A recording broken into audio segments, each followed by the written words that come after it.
पूरा का पूरा एंशियंट, मेडिवल एंड मॉडर्न इस सीरीज़ में मैं कवर करूँगा फॉर यूपीएससी एग्जामिनेशन। ठीक है, so will begin with Indian ancient history. हाँ, ये मॉड्यूल मैंने सिर्फ और सिर्फ आपके लिए क्रिएट किया है कि आप बहुत ही कम टाइम फ्रेम में बहुत ही अच्छे से रिवीजन कर पाओ बिना किसी एक भी इंफॉर्मेशन को मिस किए। ठीक है, so welcome to the game of CSC. Let's begin with the video. पहला चैप्टर है टाइमलाइन। ठीक है, सो एक चीज़ मैं तुमको बता दूं कि टाइमलाइन बहुत ही इंपॉर्टेंट चैप्टर है। हर साल यही क्वेश्चन पूछते हैं टाइमलाइन से, एक क्वेश्चन तो होता ही है टाइमलाइन से, सिर्फ और सिर्फ टाइमलाइन से। छोटा चैप्टर है, जल्दी कवर करेंगे, शुरू करते हैं। सो हिस्ट्री को हम 3 पार्ट्स में डिवाइड करते हैं। The first is pre history. Pre history क्या होता है? जिसका कोई रिटन एविडेंस है ही नहीं। जैसे तुम्हारे स्टोन एज के लोग होते थे, क्या करते थे? पत्ते पहन के घूमते थे, झिंगा लाला हू करते थे। ठीक है, बट वो कुछ लिख करके नहीं गए। ठीक है, उन्होंने हम पिक्चर्स बनाई हैं, कुछ ऐसे ऐसे करके कुछ पिक्चर्स बना दी हैं, कुछ ऐसे घोड़े के पिक्चर्स बनाई हुई हैं ना, ये सारी चीज़ें करी है, बट कुछ लिख करके वो नहीं गए, कोई उनका रिटन एविडेंस नहीं है। So that is pre history, जिसका कोई रिटन एविडेंस ना हो। The second is proto history. प्रोटो हिस्ट्री क्या? रिटन एविडेंस तो है बट वो डिस्क्लोज नहीं है, डिसाइफर नहीं किया गया है किसी के द्वारा। जैसे कि हमारा इंडस वैली सिविलाइजेशन। अब इंडस वैली सिविलाइजेशन में लोग कुछ कुछ तो ऐसे करके लिख करके ऐसे गए हुए हैं। ठीक है, बट इसको डिसाइफर किसी ने नहीं करा है, किसी ने आज तक इसको डिसाइफर करा ही नहीं है। ठीक है, तो that is Indus Valley civilisation, proto history. And the last one is history, जिसका रिटन एविडेंस है, like Rigvedic period, later Vedic period and so on, like Gupta period, Maurya period and all. Look at this guy. ये बंदा जो है तुम्हारा stone age का बंदा है। ठीक है, ये लड़का जो है स्टोन एज का लड़का है। और ये हम शुरू करते हैं टाइमलाइन।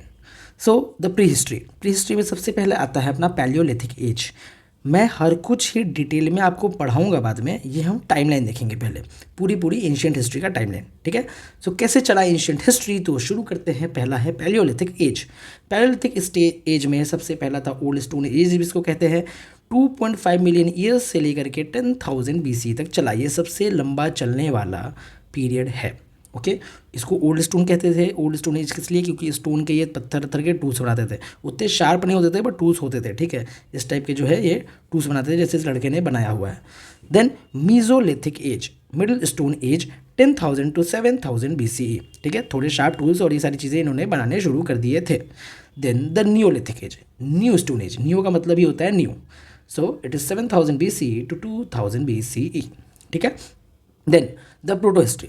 प्रोटो हिस्ट्री में आता है अपना इंडस वैली सिविलाइजेशन, जिसको हम हिंदी में प्रेम से कहते हैं सिंधु घाटी की सभ्यता। ठीक है, 2600 से 800 BCE। देन चालकोलिथिक कल्चर, ये भी बहुत ही इंपॉर्टेंट और इंटरेस्टिंग लोग थे।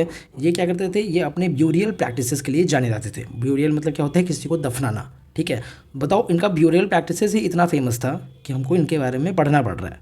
देखो, 1800 to 1500 BCE। Then the history and this guy came, the Gautam Buddha. So कैसे आए? तो पहले शुरू से देखेंगे एडवेंट ऑफ आर्यंस से। आर्यंस कहाँ से आए थे? आर्यंस आए थे सेंट्रल एशिया से। सेंट्रल एशिया मतलब क्या है? कजाकिस्तान, उज्बेकिस्तान, रशिया, ऐसी जगह से आए थे अपने आर्यंस। सो 2600 से 800 BC इनका टाइम फ्रेम चलता है, जो मेजरली मानते हैं 800 से या 600 तक भी तुम कह सकते हो, 2600 to 600 BC। So advent of Aryans में 2 इंपॉर्टेंट पीरियड चला। पहला अर्ली वैदिक पीरियड, जिसमें ऋग्वेद एंड ऑल था, 1500 to 1000 BC। हम डिटेल में देखेंगे, बहुत ही डिटेल में देखेंगे ऋग्वेदिक काल की तुम्हारी पॉलिटी को, इकोनॉमी को, रिलीजियस प्रैक्टिसेस को, एंड एवरीथिंग विल सी। ठीक है, देन लेटर वैदिक period, it is 1000 to 600 BCE। ठीक है, देन आता है 6th सेंचुरी BC। और 6th सेंचुरी BC में कुछ होता है जो कि होता है बहुत अलग। सीन क्या था? पहले एक सिनारियो देख लेते हैं कि वर्ण सिस्टम का हॉरिजॉन्टल क्लासिफिकेशन था। हॉरिजॉन्टल क्लासिफिकेशन का मतलब क्या? कि जो भी 4 वर्ण थे अपने, 4 वर्ण कौन से? ब्राह्मण, क्षत्रिय, शूद्र और वैश्य। ठीक है, तो इनका पहले हॉरिजॉन्टल क्लासिफिकेशन था, उनके जॉब के हिसाब से, उनके जॉब अपॉर्चुनिटी के हिसाब से उनको डिवाइड किया जाता था। But at later stages, later Vedic के बाद में ये एक वर्टिकल क्लासिफिकेशन हो गया। वर्टिकल क्लासिफिकेशन होने की वजह से हुआ क्या कि ब्राह्मण जो है वो सबसे ऊपर के फ्रेम में आ गए, और सबसे नीचे के फ्रेम में आ गए शूद्राज। सबसे नीचे के फ्रेम में आ गया शूद्राज, तो उनके साथ होने लगा बॉयकॉट। ऊपर वाले लोग बोलते थे कि तुम रिलीजियस बुक्स नहीं पढ़ सकते, तुम हमारे पूजा पाठ में ध्यान नहीं लगा सकते, आके साथ में बैठ नहीं सकते, साथ में खा नहीं सकते। और ये सब की वजह से राइज हुआ कुछ रिलीजियस मूवमेंट का, नए रिलीजन्स का, जिसको हम बोलते हैं बुद्धिज़्म एंड जैनिज़्म। बुद्धिज़्म और जैनिज़्म में क्या करा कि इन लोगों ने इन रिस्ट्रिक्शन को हटा दिया और ये सबको इंक्लूड करा इन्होंने अपने अंदर, इसलिए सबसे ज़्यादा शुद्धराज बुद्धिज़्म और जैनिज़्म का पार्ट बने। And then we came to know about the Gautam Buddha and Mahavira. Okay, so then उसके बाद होता है राइज ऑफ महाजनपदास। महाजनपदास बोले तो क्या, तो महा मतलब क्या, the great people. Okay, then जनास, जना मतलब क्या, पीपल। आपको ऑलरेडी पता है जना मतलब पीपल होता है, एंड पदास मतलब क्या, लेग्स। मतलब क्या, जहाँ महान लोगों के पैर पड़े उन्हें महाजनपदास बोलते हैं, जहाँ महान लोगों के पैर पड़े उन्हें महाजनपदास बोलते हैं। ऐसे 16 महाजनपदास हुए अपने एंशिएंट हिस्ट्री में। तो शुरू करते हैं, एक उनमें से बहुत ही इंपॉर्टेंट महाजनपदा था, उसका नाम था मगध और the Magadh kingdom. The first dynasty is Haryana का डायनेस्टी 550 और BC। बहुत ही ज़्यादा इम्पोर्टेंट डायनेस्टी थी ये अपने टाइम की। बहुत ही महान राजा हुए, बहुत ही सारे द्वंद्व हुए, जहाँ अपने बेटे ही अपने बाप का खून कर दिया करते थे अपने राजगद्दी पाने के लिए। So that is the Haryana का डायनेस्टी। ठीक है, अजातशत्रु ने दो बहुत ही इम्पोर्टेंट हथियारों का यूज़ किया था, महाशिलकांतक और रथ मूसला वॉर करने के दौरान में। उन दोनों हथियारों को बाहुबली मूवी में भी दिखाया गया है। ठीक है, then the Shishunaga dynasty 412 BC, the Nanda dynasty 344 BC and the Maurya dynasty 321 BC। तो मौर्य में बहुत इंपॉर्टेंट है, अपने प्रीलिम्स एग्जामिनेशन के लिए बहुत ही ज़्यादा इंपॉर्टेंट है। चाणक्य के बारे में पढ़ेंगे, चंद्रगुप्त, अशोक, सब के बारे में पढ़ेंगे, बहुत इंपॉर्टेंट है ये। देन आते हैं द पोस्ट मौर्यन किंगडम। बात कुछ उस वक्त की है जब मौर्याज भारत से ध्वस्त हो चुके थे, मौर्याज ख़त्म किए जा चुके थे। भागीदारी था कुछ इंडिजिनस रूलर्स जो हमारे भारतीय रूलर भी थे, और कुछ हमारे सेंट्रल एशियन रूलर्स जो बाहर से इंडिया आए थे।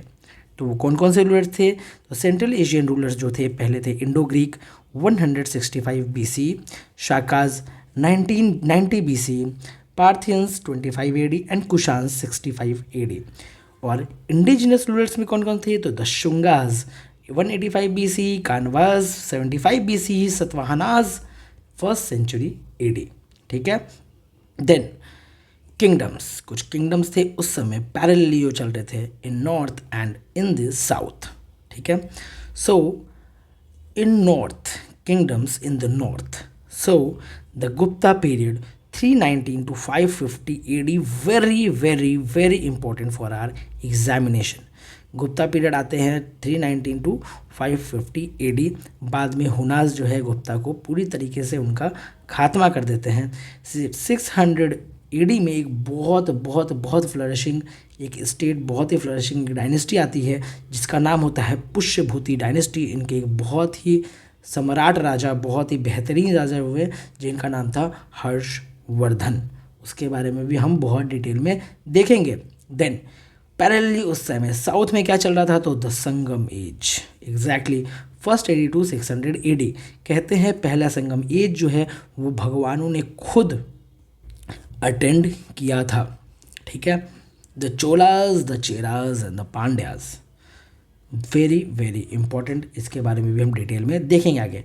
देन फिर पल्लेवाज और चालुक्याज हुए। ठीक है, 750 AD की बात है जब पल्लेवाज और चालुक्याज जब राज कर रहे थे। तो उस समय नॉर्थ में थे प्रतिहार गुज्जर, वेस्ट में पाल थे, ईस्ट में एंड राष्ट्रकूटास थे सेंट्रल में, और इन तीनों के बीच में चल रहा था ट्राइपेटाइट स्ट्रगल।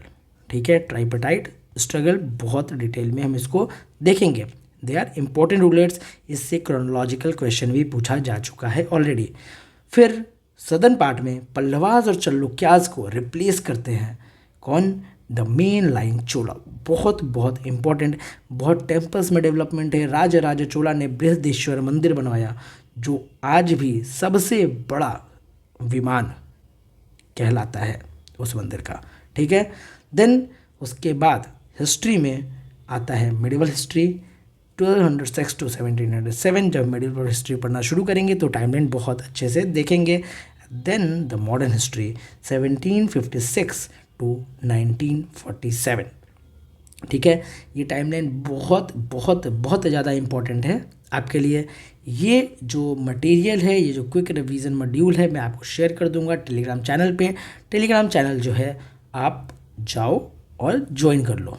ठीक है, नेक्स्ट लेक्चर अगर आपको चाहिए, अगर आपको ये लेक्चर अच्छा लगा तो प्लीज़ मेरे को बताना कमेंट सेक्शन में, तभी मैं नेक्स्ट लेक्चर जल्दी से जल्दी अपलोड करूँगा। It all depends on you कि आपको ये लेक्चर कैसा लगा। तब तक के लिए थैंक यू, पढ़ाई करो, बाय।